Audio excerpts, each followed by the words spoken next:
अनीता और अनामिका दोनों देवरानी जेठानी हैं और एक दूसरे से बहुत प्यार भी करती हैं। अनामिका जहां अपनी देवरानी अनीता को छोटी बहन मानती है, वहीं अनामिका के लिए भी अनीता किसी बड़ी बहन से कम नहीं। देवरानी जेठानी होने के बावजूद दोनों में बहुत प्यार और सम्मान है।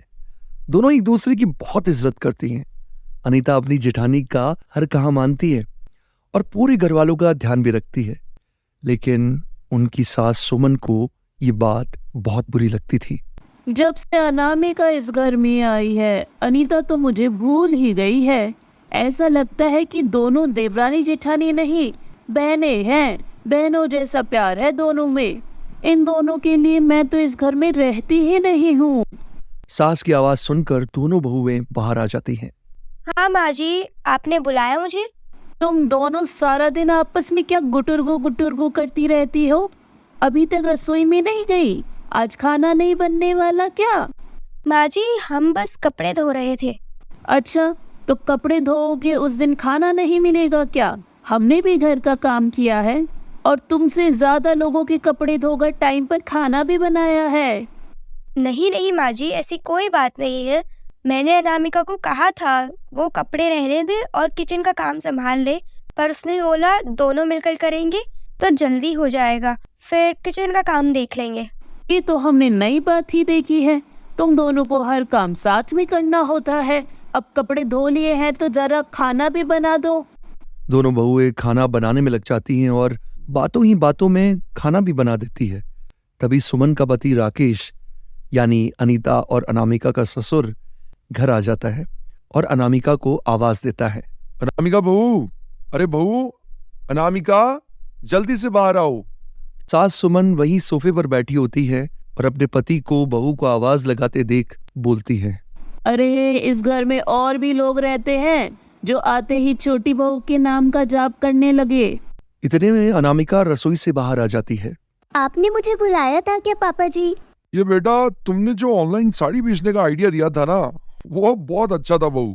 उससे बिजनेस में बहुत हेल्प हो रही है। ये तो बहुत ही अच्छी बात है पापा जी। इस खुशी के मौके पर आप सबके लिए मुंह मीठा करने को मैं कुछ लेकर आती हूँ। अनामिका किचन में मिठाई लेने चली जाती है और सुमन सोचने लगती है, ये अनामिका तो बहुत चालाक है। धीरे धीरे सबको अपनी तरफ कर रही है। देखो कैसे मेरे पति को भी अपने गुणगान करने के लिए खड़ा कर दिया। जल्दी ही इसका कोई इलाज करना होगा, नहीं तो ये सबको अपनी तरफ कर लेगी। अब सुमन को अनामिका खटकने लगी थी। सुमन ने मन ही मन सोच लिया था कि अब छोटी बहू को वो सबके सामने बदनाम करके रहेगी। अब घर पर कोई मेहमान आता तो सुमन अनामिका की बुराई करने लग जाती। एक दिन राकेश की बहन रेखा उनके घर पर आती है।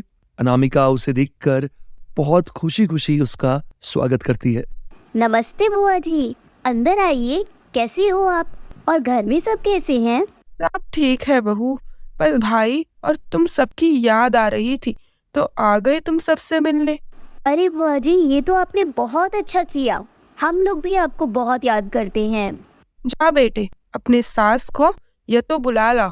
अनामिका जाकर अपनी सास को बुला लाती है और फिर ननद भाभी आपस में बातें करने लगते हैं। कैसे हो भाभी? कुछ दिनों से आप लोगों की बहुत याद आ रही थी तो सोचा मिलने आ जाती हूँ। भाभी, आपकी बहू तो बहुत अच्छी है। अरे दीदी, दूर के ढोल सुहावने ही लगते हैं, जो साथ रहते हैं ना उन्हें ही पता होता है। बड़ी बहू को आए इतने साल हो गए, वो तो बहुत अच्छी है, लेकिन छोटी बहू थोड़ी संस्कारी नहीं है। ना उसे कोई घर का काम करना आता और ना ही कोई संस्कार है। अरे दीदी, क्या बताऊं तुम्हें, मुझे तो समझ ही नहीं आता अब उसे क्या क्या सिखाऊं। अरे भाभी, ये क्या बोल रही है? कहाँ से ले आई आप ऐसे लड़की? आप तो बस जल्दी इससे पीछा छुड़वा ले। मगर वो ऐसी दिखती तो नहीं है। अभी तो मुझसे बड़ी मीठी मीठी बोल करके गई है। चलो, मेरा काम तो हो गया।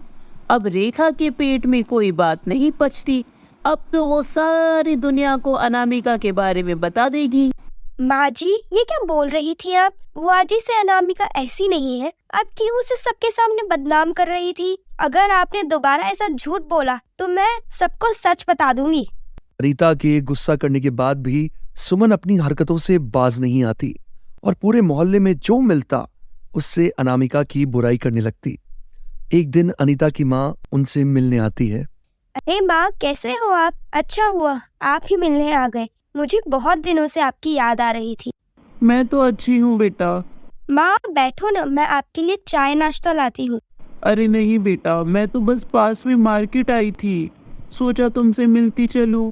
एक बात तो बता अनीता बेटा, क्या ये सच है कि तेरी देवरानी का चाल चलन सही नहीं है? और वो बिल्कुल भी संस्कारी नहीं है। पूरे मोहल्ले में उसकी बहुत बदनामी हो रही है, लोग थू थू कर रहे हैं। देख बेटा, हम शरीफ लोग हैं और तू बस उससे थोड़ा दूर रहा कर। मैं नहीं चाहती कि उसकी वजह से तेरी भी बदनामी हो। माँ, आपको ये सारी बातें किसने बोली? अभी कुछ दिन पहले तेरे पापा तेरे भाई के ससुराल गए थे, वहीं पर ये बात पता चली उन्हें। अब तू मुझसे ज्यादा पूछताछ मत कर और उससे दूर रहा कर, और हो सके तो अपनी सास को भी बोल दे, उसे उसके मायके भेज दे। माँ मेरी बात सुनो, मेरी सास यही तो चाहती है कि मेरी देवरानी हमेशा के लिए अपने पीहर चली जाए। उन्होंने ही तो अनामिका को बदनाम करने के लिए ये सारी बातें फैलाई है। अब मैं उन्हें नहीं छोड़ूंगी। अब मैं उनकी सच्चाई सबके सामने लाकर ही रहूंगी। अब अनीता एक प्लान बनाती है। वो अनामिका से बातचीत करना लगभग बंद कर देती है और अपनी सास के पास ज्यादा रहती है। ये देखकर उसकी सास बहुत खुश होती है और अनीता से पूछती है, अरे अनीता, आजकल तो अपनी बहन जैसी देवरानी से ज्यादा बातें नहीं करती, दूर दूर रहती है। तुम्हारा झगड़ा हो गया है क्या? क्या बात है, बताना। नहीं माँ जी, झगड़ा तो नहीं हुआ, पर कुछ दिन पहले माँ आई थी ना, उन्होंने ही मुझे अनामिका से बात करने के लिए मना किया है। बोल रही थी उसकी बहुत बदनामी हो रही है, तो उससे दूर रहा कर। माँ जी एक बात बताओ तो, अनामिका ऐसी तो नहीं है, फिर उसके बारे में इतनी बातें कैसे फैल रही है? हमारे दूर दूर के रिश्तेदारों तक पे उसकी बदनामी हो रही है। ये आपने कैसे किया? अरे इसमें कौन सी बड़ी बात है? अपने घर पर कोई भी आता था तो मैं उसकी बुराई कर देती थी।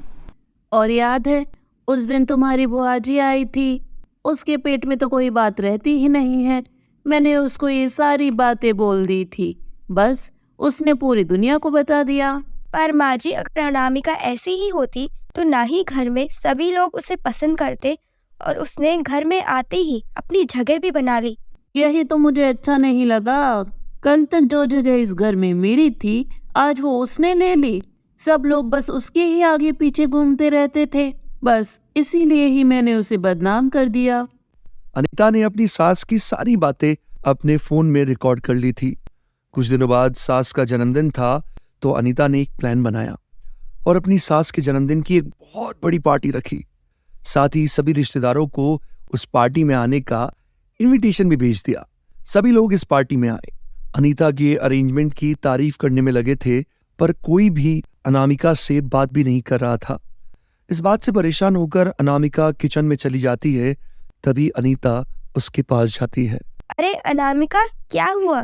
तुम यहाँ ऐसे क्यों खड़ी हो? क्या करूँ भाभी, देखो ना कोई मेरे से बात कर रहा है, ना मेरे हाथ से पानी भी पी रहा है। कुछ मत करो, बस तुम मेरे साथ बाहर चलो। अनीता अनामिका को लेकर पार्टी हॉल में चली जाती है और सभी लोगों से कहती है, आप सब सुनिए, मुझे आप सभी से कुछ कहना है।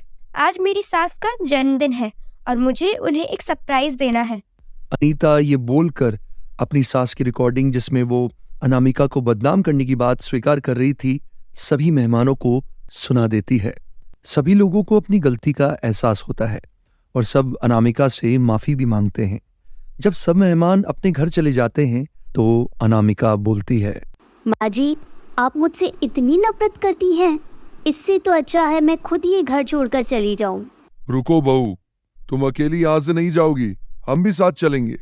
सुमन, तुम अपनी बहू से नफरत करने में इतनी पागल हो गई कि अपने घर की इज्जत का भी ख्याल नहीं किया, अपनी ही बहू को बदनाम कर दिया। मैंने आपसे कहा था ना माँ जी, मेरी देवरानी नहीं, अनामिका मेरी बहन है, और कोई उसे बदनाम करे तो मैं छोड़ूंगी नहीं। अब सुमन को अपनी गलती का एहसास हो जाता है। वो सबकी नजरों में गिर चुकी थी।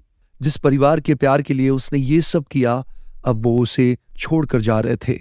सुमन बहुत रोती है और सबसे माफी मांगती है, पर कोई भी उसे माफ नहीं करता और सभी सुमन को अकेला छोड़कर चले जाते हैं। अगर आपको हमारा वीडियो पसंद आया तो वीडियो को लाइक करें, शेयर करें और चैनल को सब्सक्राइब करें।